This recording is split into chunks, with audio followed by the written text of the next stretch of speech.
Assalamualaikum warahmatullahi wabarakatuh. Perkenalkan, nama saya Subandi Gurupawan. Yang saya hormati Bapak Dosen Muhayyub AT. Alhamdulillah Rabbil Alamin. Wassalatu wassalamu ala asrafil anbiya wal mursalin wala alihi wasahbihi ajmain, amma ba'd. Pertama-tama, marilah kita semua panjatkan puji syukur kehadiran Allah Subhanahu wa Ta'ala yang telah melimpahkan rahmatnya kita semua. Jadi langsung saja masuk di materinya. Yang pertama itu memahami kewarganegaraan sebagai karakter perguruan tinggi. Nah, jadi latar belakangnya dan tujuan mempelajari Pancasila dan kewarganegaraan sebagai karakter perguruan. Kenapa harus mempelajari pendidikan Pancasila di perguruan tinggi? Karena pendidikan kewarganegaraan itulah sangat penting bagi kita yang duduk di perguruan tinggi. Dalam UU RI No 12 tahun 2012 tentang pendidikan perguruan tinggi dan kewarganegaraan, setiap perguruan tinggi harus menyelenggarakan mata kuliah di Pancasila dan kewarganegaraan di perguruan tinggi. Jadi lalu apa saja yang menjadi dasar-dasar penyelenggaraan pendidikan Pancasila? Nah, yaitu dasar-dasar penyelenggaraan Pancasila pendidikan sebagai berikut. Yang pertama, dasar filosofis. Yang kedua, dasar sosiologis. Yang ketiga, dasar yuridis.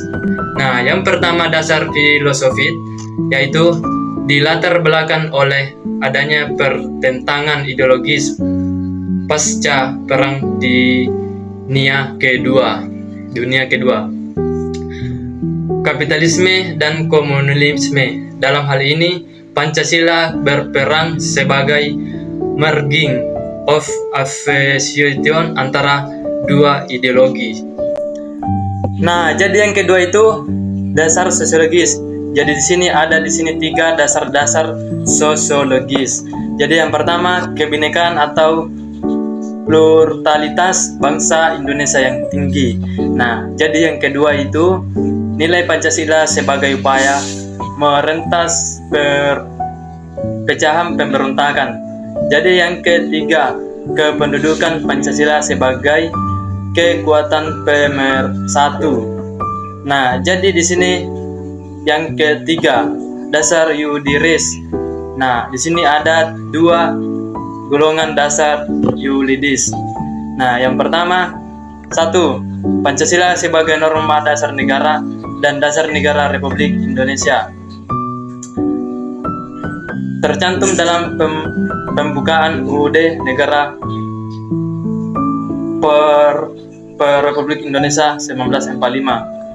Jadi yang kedua, yuridis konstitusional, memilih kekuatan hukum yang sah, berlaku, yang mengikat. Jadi, tahukah Anda apa tujuan penyelenggaraan pendidikan Pancasila di perguruan tinggi? Jadi yang pertama itu memperkuat Pancasila sebagai dasar falsafat negara dan ideologis Pancasila.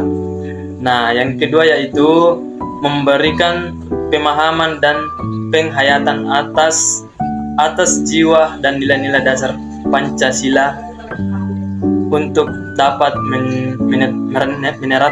menerapkan dalam kehidupan. Nah, yang ketiga, mampu menganalisis dan mencari solusi terhadap berbagai personal.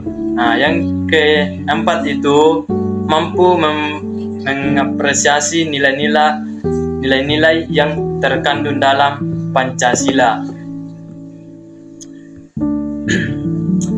Nah, di sini sumber history sosial tentang Pancasila dan kewarganegaraan, yaitu sumber historis Pancasila. nilai-nilai sudah ada dalam adat istiadat, budaya, dan agama yang terkandung dalam kehidupan bangsa Indonesia sejak zaman dahulu. Nah, dalam Encyclopedia of History ada beberapa unsur agama. Yang pertama itu percayaan kepada kekuatan supranatural. Yang kedua, tindakan ritual dalam objek saskar. Yang ketiga, sembahyang. 4, takjub. Yang kelima, tuntunan moral. Yang keenam, konsep hidup dunia, hubungan dengan Tuhan. Yang ketujuh, konsep sosial yang seagama dalam seiman. Nah, jadi di sini ada sumber sosiologi Pancasila. Nah, nilai-nilai Pancasila secara sosiologi telah ada dalam masyarakat Indonesia sejak dulu hingga sekarang. Misalnya, gotong royong, bahkan pada saat ini gotong royong juga tercermin pada sistem perpajakan di Indonesia. Jadi, begini ucapan pemaparan saya. Thank you for watching. Terima kasih sudah menonton. Dari saya tutup dengan ucapan Assalamualaikum warahmatullahi wabarakatuh.